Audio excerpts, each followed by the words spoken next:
God, why is it that my freaking mouth dries up right before I have to do a video? What is going on, everybody?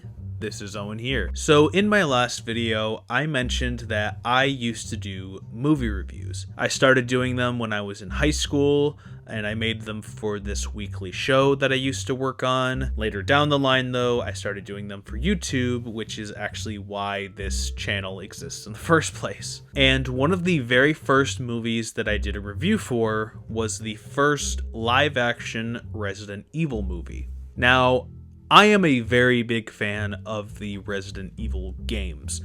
I got into the series around 2019, around the release of Resident Evil 2 Remake, and the series has since become my favorite video game franchise of all time, and I still have kept up with it to this day. The movies, on the other hand, that's a different story. With the exception of the animated movies, I was never really a fan of the live-action films. For a while, I actually avoided them, and it wasn't until 2021 with the release of Welcome to Raccoon City that I finally caved in and checked out the first movie.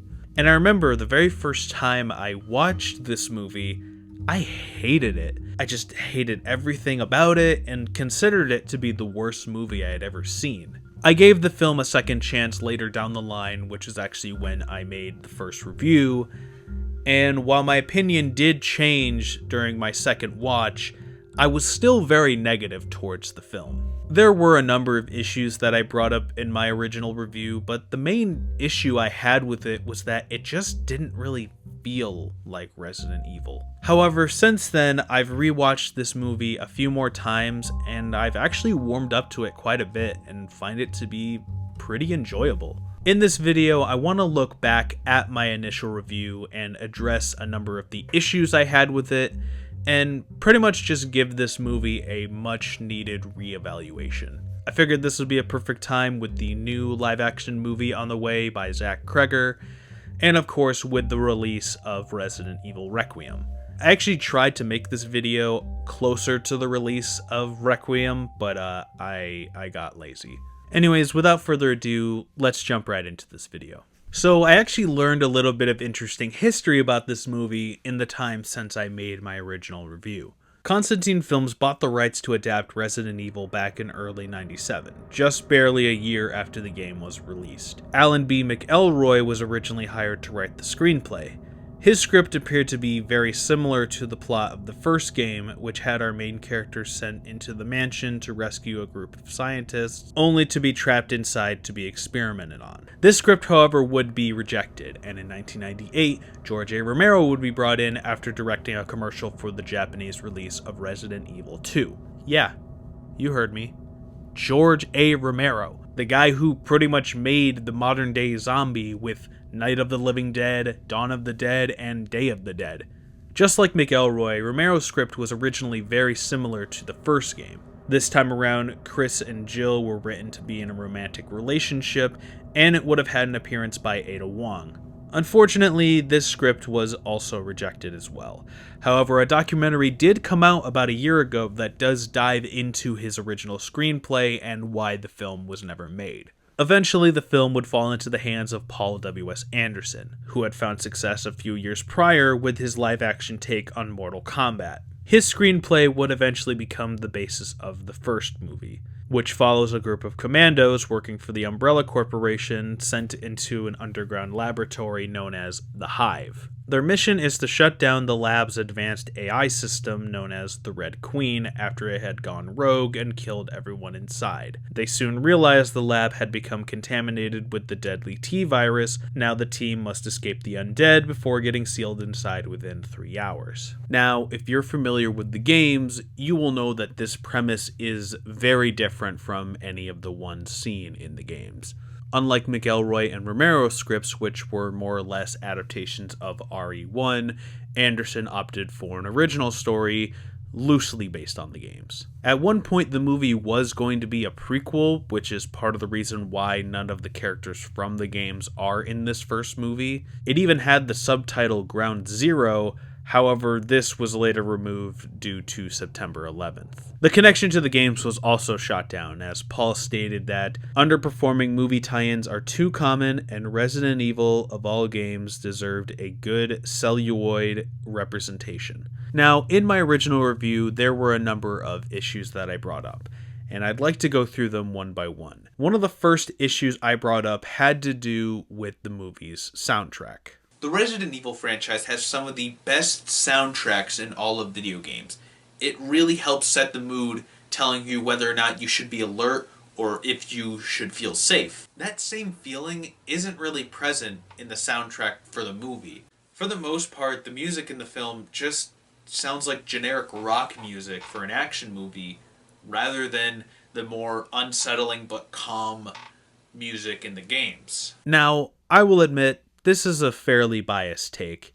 I do still agree that the Resident Evil games have some of my favorite soundtracks of all time, especially when it comes to the original trilogy.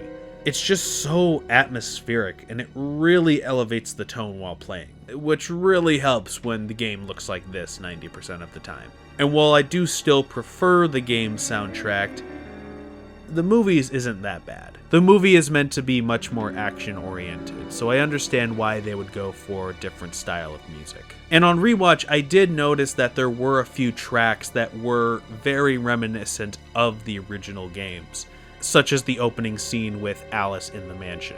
I also still really like the main theme that we hear at the very beginning and throughout several parts of the film. I think that fits the vibe very well.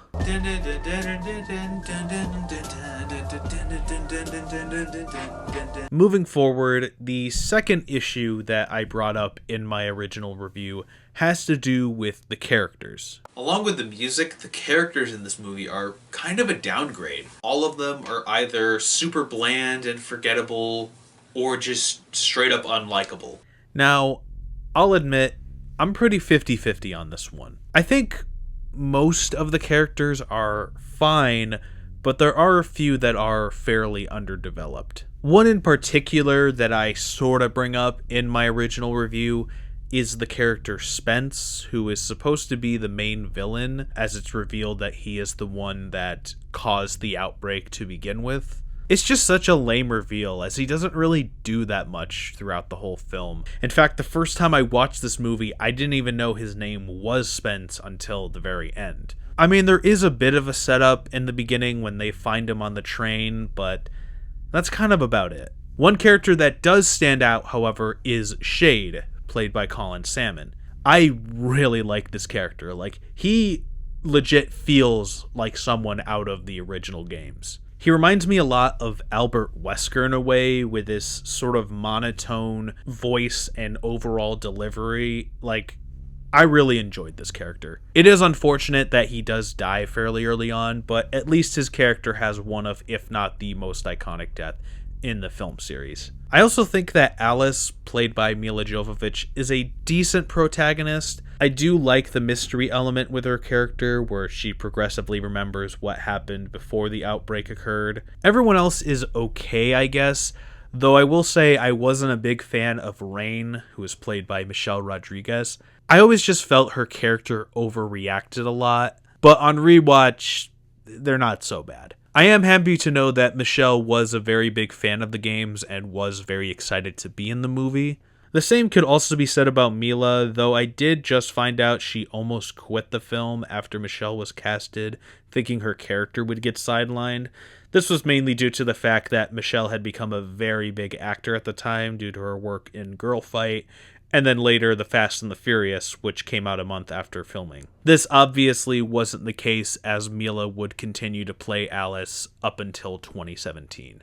Now, the last issue I had with this movie, which is really the main issue I had overall, has to do with its plot. Many people tend to claim that this is a great representation of the games and how it could take place within the same universe. As much as I love that idea and kind of wish they went for that, I failed to see it as a good representation of the games. The reason I say this story is bad is because it's so boring. All we do is follow this group of people, and occasionally something happens. And when something does happen, it stops immediately. Yeah, so like I just said, I was not a fan of the story that they went with. I claimed it was uninteresting and just did not really feel like Resident Evil. Now, after having watched it a few more times, I disagree. While the plot is very different from the games, it doesn't feel too far removed. The film primarily takes place inside the Hive, which does feel very reminiscent of the sections in the games that take place in the Umbrella Labs. And I think they did a really good job at capturing that same tone and look from those sections in the games. The opening scene is a standout for me, which is something I brought up in my original review. I just think it's really cool to see how Umbrella operates normally, which is something we've never really seen in any of the games prior. Another standout moment is, of course, the laser trap scene. While there aren't really any moments in the original trilogy that are similar to this scene, it would lead to a very iconic section in the original Resident Evil 4, and then later would be brought back in the Separate Ways DLC for the remake. I think a reason why this movie having a different plot works is because of the fact that the games establish fairly early on that they're not super restricted to the same characters and storylines. I mean, take Resident Evil 2 for instance, which featured new characters, new enemies, and more or less a newer story. It's still a continuation of the first game as it takes place in Raccoon City and is heavily centered around Umbrella Corporation, but it's done in such a way that allows it to expand upon the lore whilst also being its own thing. Like, you don't have to have played the first game to understand and enjoy what's going on in this one. An even better example would actually be Resident Evil 7. That game has very little to do with any of the ones that came before it. In fact, it's not even till the end where we do see a connection to the previous installments. And despite all that, Resident Evil 7 is considered to be one of the best in the franchise and is also kind of responsible for saving it in a way. What I'm trying to say is there's enough familiarity between this movie and the games where it does feel like some form of adaptation. And while it was stated that this movie does not take place in the same universe, I can still see something like this taking place in the same world of the games, and not just something completely unrelated, which is something I also brought up in my original review. It feels like this movie was meant to be something else, but then someone came in and was like, hey, this is kind of like that Resident Evil game. Why don't we just call it that?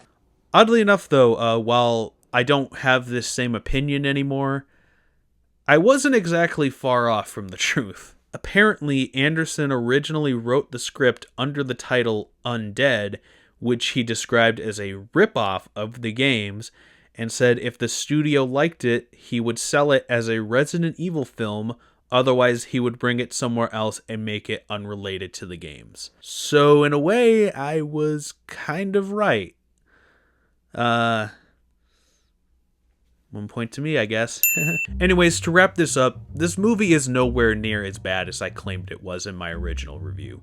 It's no masterpiece by any means, but I can see why many claim it to be a very good film adaptation, especially for its time. While it is unfortunate that we haven't had a faithful adaptation of the first game, and will most likely not have one anytime soon, I am happy with what we got in this film, and I hope Zach Cregger's upcoming movie will be even better. Anyway, that's going to be it for this video.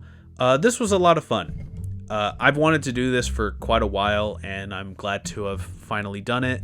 I've done reviews for the other Resident Evil movies as well, including a follow-up to this video where I talked about the sequels. I'll maybe revisit those in the future if there's enough interest, but for now, thank you everybody so much for watching.